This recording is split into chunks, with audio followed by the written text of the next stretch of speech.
রাইয়ের জ্ঞান ফিরে আসা মাত্র এবার রীতিমতো পাগলামো করা শুরু করে দিল রাই। হ্যাঁ বন্ধুরা, ভিডিওতে লাইক দিয়ে দেখতে থাকুন। রাইকে হোটেলে তুলে নিয়ে আসা মাত্রই যখন সার্থক রাইয়ের ট্রিটমেন্ট করে, ঠিক সেই সময় সার্থক বলতে থাকে যে এখন তো রাই দিদিভাই ঘুমের ঘরে আছে, কিছুক্ষণ বাদে যখন জ্ঞানে ফিরে আসবে তখন আমরা কি উত্তর দেবো রাই দিদিভাইকে, সেই কথা আদৌ ভেবেছো তুমি স্রোত? ঠিক সেই সময় স্রোত বলতে থাকে যে রাই দিদিভাই তো ঘুমের ঘরেই এখনও পর্যন্ত অনির্বাণ দাদাভাইয়েরই নাম জপছে এবং বিড়বিড় করছে। এবার যদি জ্ঞান ফিরে আসা মাত্রই সে চিৎকার চেঁচামেচি করে তখন আমি কী করে তাকে সামাল দিব?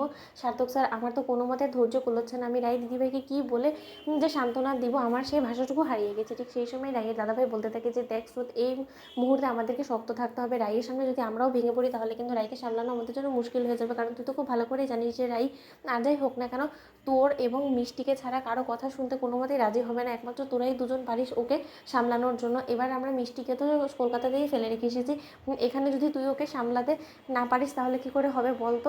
ঠিক সেই সময় হঠাৎ করেই যখন রাইয়ের জ্ঞান ফিরে আসা মাত্রই রাই দুম করে উঠে বসে অনির্বাণ অনির্বাণ বলে চিৎকার চেঁচামেচি করে অনির্বাণের কাছে চলে যাওয়ার জন্য আহাজারি করতে থাকে। ঠিক সেই মুহূর্তে স্রোত বলতে থাকে যে দিদিভাই তুই কোথায় চললি? দিদিভাই তুই আমার কথাটা শুন, তুই একটু শান্ত হ। দিদিভাই তোর জন্য এই মুহূর্তে এতটা উত্তেজিত হওয়াটা কোনো মতে ঠিক না। দিদিভাই তুই আমার কথাটা শুনতে পারছিস? দিদিভাই তুই আমার কথাটা শোন। অন্যদিকে রাই বলতে থাকে যে কী শুনবো বলতো, তোদের কি মাথা খারাপ হয়ে গেছে বলতো?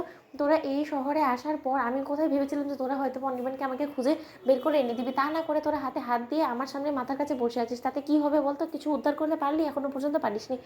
সেই আমি পুলিশের কাছে পুলিশের আশায় বসেছিলাম, সেই পুলিশও আমাকে কোনো রকম কোনো আশা দিতে পারলো না, উল্টো আরও বেশি হতাশা এবং নিরাশা নিয়েই তারা আমার কাছে এলো। তারা আমাকে আর কিছু পেলো না, আমাকে বললো যে মর্গে গিয়ে নাকি আমি সেই লাশটাকে আইডেন্টিফাই করবো, আমি নাকি তাদেরকে বলবো যে সেই লাশটা যেটাকে তারা জঙ্গল থেকে উদ্ধার করে নিয়েছে সেটা নাকি আমার অনির্বাণ কিনা সেটা আমাকে আইডেন্টিফাই করতে হবে। কেন করতে যাবো যেখানে কিনা আমি নিজেও খুব ভালো করে জানি যে সেই লাশটা কোনো মতে আমার অনির্বাণে হতেই পারে না। ঠিক সেই সময় স্রোত অজরে কাঁদতে থাকে এবং বলতে থাকে যে রাই দিদিভাই তুই মান আর না মান, সেই লাশটা আমি সৎ চোখে দেখে এসেছি। সেই মর্গে তুই যখন অজ্ঞান হয়ে পড়েছিস তারপরে আমি নিজে গিয়ে দেখে এসেছি সেই লাশটা অনির্বাণ দাদাভাইয়েরই এবং আমি সেই লাশটা আইডেন্টিফাই করেছি। ঠিক সেই সময় রাই বলতে থাকে যে স্রোত চুপ, অনেকক্ষণ ধরে তোর মুখ থেকে আজে বাজে কথা আমি সহ্য করে যাচ্ছি, আমি তোর কথা সহ্য করে যাচ্ছি বলে তুই এটা ধরে নিস না যে আমি তোর সকল কথাকে সত্য বলে ধরে নিব।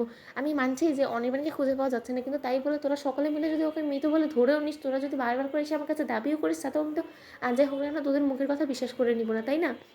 অন্যদিকে রাইয়ের দাদাভাই বলতে থাকে যে ঠিক আছে তোর আমাদের কথায় বিশ্বাস হচ্ছে না তো রাই, তুই বরঞ্চ নিজেই না হয় মর্গে গিয়ে সে লাশটাকে দেখে, যেখানে কিনা অনির্বাণের সকল ফোন থেকে শুরু করে সকল প্রমাণ আমাদের কাছে পরিষ্কার করে চিৎকার করে এটা বলছে যে না অনির্বাণ মৃত। সেই জায়গায় তুই তোর বিশ্বাস করা বা না করাতে কী যায় আসে বলতো? বাস্তবতাটা তো আর বদলে যাবে না রাই, তোকে এই বাস্তবতাটা মেনেই নিয়েই এগোতে হবে জীবনে। এবং আমরা সিদ্ধান্ত নিয়ে ফেলেছি যত শীঘ্র সম্ভব অনির্বাণের লাশ নিয়ে আমরা তো শহরে ফিরে যাবো। ঠিক সেই সময় রাই বলতে থাকে যে তোমাদের যাওয়া হয় তোমরা যাও, কিন্তু আমি এখানেই পড়ে থাকবো, আমিও দেখতে চাই যে অনির্বাণ কত আমার ধৈর্যের পরীক্ষা নিতে পারে। তো বন্ধুরা, ভিডিওটি ভালো লেগে থাকলে লাইক এবং শেয়ার করে সাবস্ক্রাইব করতে ভুলো না।